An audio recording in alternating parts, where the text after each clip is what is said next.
Interviews under caution, I could go into some detail. Looking at the time, I'm not going to. In fact, I'm going to need to cut down, I think, on some of what I was going to say about that.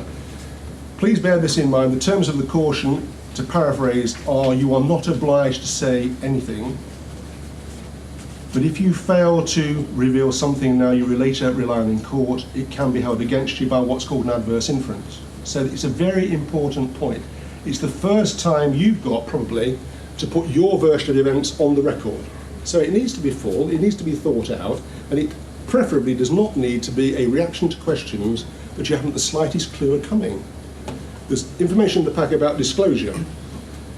Sadly, my experience is that if you go to these interviews unrepresented, you may not get all the disclosure you should have. You certainly may not be able to look after your own best interests, because effectively you're trying to be your own lawyer, you're trying to advise yourself in a difficult situation. So that's again where a lawyer comes into play. Looking at the time, I'm going to move straight on to the question of lawyers.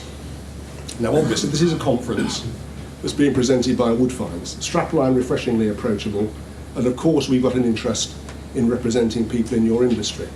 But whether you come to us or whether you don't, use some common sense, please.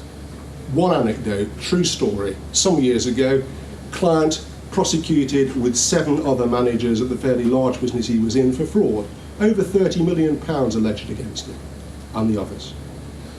Charged on the Friday, been interviewed under caution before, went back thinking, well, they're making some more inquiries, I'll assist them some more. Never represented. On the Friday night, 7:30, thank you very much, Mr. So-and-so, here's a couple of charges for you. You come into court in a couple of weeks' time. Goes to see his lawyer on a Monday. Who did he see? He went to see the only lawyer he knew. The only lawyer he knew was his conveyancing lawyer in Harpenden. Charge sheet. Fraud. Lawyer says, this is interesting stuff. It's so interesting, I better call my partner down from upstairs. Partner from upstairs is a probate lawyer.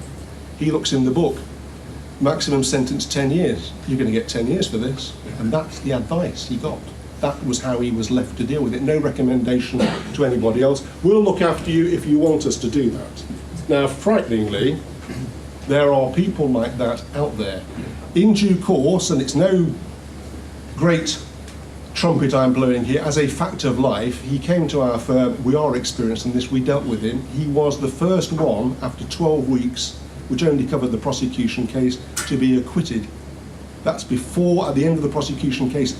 Thereafter, in the following 12 weeks, the other defendants, one by one, were all acquitted. So that's emphasising, I suggest, the importance of you getting somebody who knows what they're at. There's a transport lawyer in this area with a good reputation, or a reputation certainly, whose advice is, don't turn up for interviews under caution because VOSA can't arrest you, so what's the point? So the chance of being on the record giving your explanation is missed. In the notes I also talk, and it's touching but sad, about the man of previous good character who says, but I've got nothing to hide. I'm an honest man. That's incredible naivety as to what goes on in the interview. I think I say in the notes that approximately, and it's probably more, but approximately 70% of all cases where convictions are recorded involve the defendant, as he's then become, saying something he shouldn't have done in the interview. We finished a case in Liverpool last year, which only started, and it started as long ago as 2004. The client was interviewed in 2007, went along because he was an honest man. During the course of the first interview, unrepresented, he begins to discover that they're asking some questions about a business acquaintance. Only an acquaintance, somebody he'd done some business with. And because he's concerned and doesn't know what to do, and he's been told that he doesn't have to answer the questions, having answered quite a few of them, he goes no comment.